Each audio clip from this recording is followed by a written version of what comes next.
ಒಂದು ಊರಿನಲ್ಲಿ ಒಂದು ನಾಯಿ ಇತ್ತು.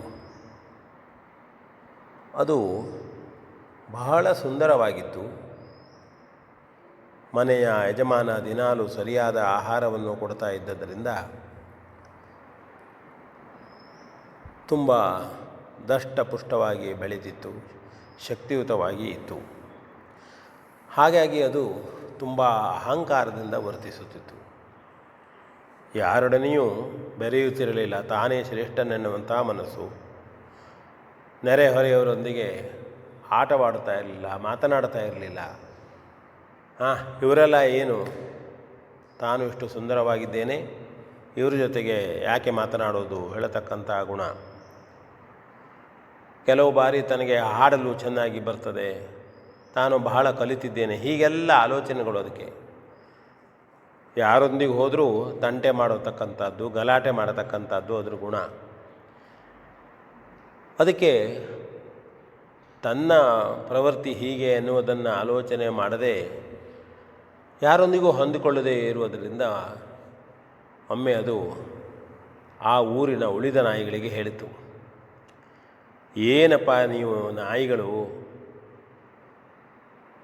ಹೇಗಿರಬೇಕು, ನಾನು ನೋಡಿ ಹೇಗಿದ್ದೇನೆ, ಶಿಸ್ತುಬದ್ಧವಾಗಿದ್ದೇನೆ, ಸುಂದರವಾಗಿದ್ದೇನೆ, ನನ್ನ ಮಾತು ನನ್ನ ಕೃತಿ ನೋಡಿ ಯಾರೂ ಹೊಂದೋದಿಲ್ಲ, ನೀವು ನನ್ನ ಹಾಗೆ ಯಾರೂ ಇಲ್ಲ. ಹಾಗಾಗಿ ನಾನು ಇಲ್ಲೇ ಸಮೀಪದಲ್ಲೇ ಸುಂದರವಾದಂತಹ ಊರಿದೆ, ಅಲ್ಲಿ ನಮ್ಮ ಜಾತಿಯವರೇ ಅಂದರೆ ನಾಯಿಗಳು ಬೇಕಾದಷ್ಟು ಇವೆ, ನಾನು ಅಲ್ಲಿ ಹೋಗಿ ವಾಸ ಮಾಡ್ತೇನೆ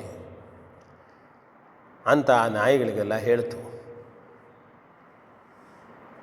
ಅಲ್ಲೇ ಇದ್ದಂತಹ ಒಂದೆರಡು ಹಿರಿಯ ನಾಯಿಗಳು ಅದಕ್ಕೆ ಹೇಳಿದ್ವು, ಬೇಡಪ್ಪ, ಸ್ವಲ್ಪ ಸುಧಾರಿಸ್ಕೋ ನೀನು ತಮ್ಮ, ನೀನೇನು ಕೆಟ್ಟವನಲ್ಲ, ಆಲೋಚನೆ ಚೆನ್ನಾಗಿ ಮಾಡು, ಎಲ್ಲರೊಂದಿಗೆ ಚೆನ್ನಾಗಿ ಬೆರೆ, ಆರಾಮಾಗಿರ್ತೀಯ ನೀನು, ನಿನ್ನ ಮನೆ ಯಜಮಾನ ನಿನ್ನನ್ನು ಚೆನ್ನಾಗಿ ನೋಡ್ಕೊಳ್ತಾ ಇದ್ದಾನೆ, ನಮಗದೂ ಇಲ್ಲ, ಆದರೂ ನಾವು ಸುಖವಾಗಿದ್ದೇವೆ. ಇಲ್ಲ, ನಿಮಗೆ ನನ್ನನ್ನು ಹೋಲಿಸಬೇಡಿ, ಈ ಊರೇ ಅಂಥದ್ದು, ನೀವೆಲ್ಲ ಅಂಥವರು, ನಿಮ್ಮೊಂದಿಗೆ ನಾನು ಉಳಿಯೋದಿಲ್ಲ, ನಾನು ಬೇರೆ ಊರಿಗೆ ಹೋಗ್ತೇನೆ ಅಂಥೇಳಿ ಮಾರನೇ ದಿನ ನಸುಕಿನಲ್ಲಿ ಆ ನಾಯಿ ಬೇರೆ ಊರಿಗೆ ಹೋಗ್ತದೆ. ಅಲ್ಲಿ ಹೋಗಿ ಕೆಲವು ಮನೆಯ ಮುಂದೆಲ್ಲ ಸುತ್ತಾಡಿತು, ತನ್ನನ್ನು ಸ್ವಾಗತಿಸ್ತಾರೆ, ಕರೀತಾರೆ.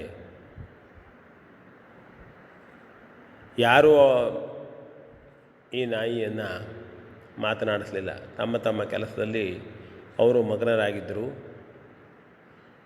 ಆದರೆ ಅಲ್ಲೂ ಕೂಡ ಕೆಲವು ಕಡೆಗೆ ಕಪ್ಪು ನಾಯಿಗಳು, ಬಿಳಿ ನಾಯಿಗಳು ಕಚ್ಚಾಡ್ಕೊಳ್ತಾ ಇದ್ವು. ನೀ ಕಪ್ಪು, ನೀ ಬಿಳೆ, ನೀನು ಕೆಂಪು, ಹೀಗೆ ಕೆಲವು ಸಾರಿ ಮಾಂಸಕ್ಕಾಗಿ ಹೋರಾಟ, ಕೆಲವು ಕಡೆ ಹಾಲಿಗಾಗಿ ಹೋರಾಟ, ಹೀಗೆ ಅಲ್ಲೂ ಜಗಳ ಬೇಕಾದಟ್ಟಿತ್ತು. ಈ ನಾಯಿ ನೋಡ್ತು, ಓಹೋ, ನಮ್ಮೂರಿಗಿಂತ ಇಲ್ಲಿ ಇಷ್ಟೆಲ್ಲ ಜಗಳ ಉಂಟಲ್ಲ, ಆದರೂ ನಾನು ಮನೆಯವರಿಗೆ ಊರವರಿಗೆ ಹೇಳಿ ಬಂದಿದ್ದೇನೆ, ತೋರಿಸಬಾರದು ಅಂಥೇಳಿ ಅಲ್ಲೇ ಉಳಿಯಲು ಪ್ರಾರಂಭ ಮಾಡಿತು. ಮಾರನೇ ದಿನ ಅಂಗಡಿಗೆ ಹೋಯಿತು, ಏನೋ ತೆಗೆದುಕೊಳ್ಬೇಕು ಅಂತ ಮಾಡ್ತು. ಇದರ ಅಹಂಕಾರ, ಇದರ ದರ್ಪವನ್ನು ನೋಡಿದವರು ಸಹಿಸಿಕೊಳ್ಳಲಿಲ್ಲ, ಜಗಳ ಆಯಿತು. ಆಗ ಅಲ್ಲಿಯ ನಾಯಿಗಳೆಲ್ಲ ಸೇರಿ ಇದನ್ನು ಕಚ್ಚಲಿಕ್ಕೆ ಪ್ರಾರಂಭ ಮಾಡಿದ್ವು. ದ್ವೇಷ ಬೆಳೀತು. ದಿನ ಬೆಳಗಾದರೆ ಕಚ್ಚಾಟ, ಕೂಗಾಟ, ಹೊರಗೆ ಹೋಗ್ಲಿಕ್ಕೆ ಬೇಡ. ಅಯ್ಯೋ, ತಾನು ಮೊದಲಿನ ಊರಿನಲ್ಲೇ ಸುಖವಾಗಿದ್ನಲ್ಲ, ಯಜಮಾನ ತುಂಬ ಚೆನ್ನಾಗಿ ಅನ್ನ ಹಾಕ್ತಿದ್ದ, ಊರವರೆಲ್ಲರೂ ನನ್ನನ್ನು ಸುಧಾರಣೆ ಮಾಡ್ಕೋ ಅಂತ ಹೇಳ್ತಿದ್ರು, ನಾನೇ ಅವರನ್ನು ನನ್ನ ಅಹಂಕಾರದಿಂದ ನನಗೆ ಶಕ್ತಿ ಇದೆ ಎಂಬಂತಹ ಮದದಿಂದ ಮಾತನಾಡಿಸ್ತಿದ್ದೆ, ನನ್ನ ತಪ್ಪೇ ಆ ರೀತಿ ಆಗ್ತಿತ್ತು ಎಂಬುದಾಗಿ ಅದಕ್ಕೆಲ್ಲ ಕಾಣ್ತದೆ.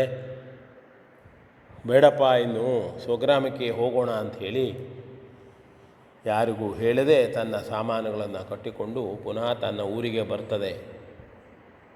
ಬಂದಾಗ ಪುನಃ ಅಲ್ಲಿಯ ನಾಯಿಗಳು ಮೊದಲು ಏನು ತಪ್ಪುಗಳನ್ನು ಈ ನಾಯಿ ಮಾಡಿತ್ತು ಯಾವುದನ್ನು ಮನಸ್ಸಲ್ಲಿ ಇಟ್ಟುಕೊಳ್ಳದೆ, ಅಯ್ಯೋ ಬಂದೇನೋ, ನಿನ್ನ ಕಾಣದೆ ಎಷ್ಟು ದಿವಸ ಆಗೋಯ್ತು, ಹೊರಗೆ ಹೋಗಿ ಏನು ಮಾಡ್ಕೊಬಂದು ಆರಾಮಿದ್ದೀಯಾ ಮತ್ತು ಹೋಗ್ತೀಯಾ ಅಲ್ಲಿ ನೂರಾರು ಪ್ರಶ್ನೆಗಳನ್ನು ಕೇಳಿದ್ವು, ಪ್ರೀತಿಯಿಂದ ಕೇಳಿದ್ವು.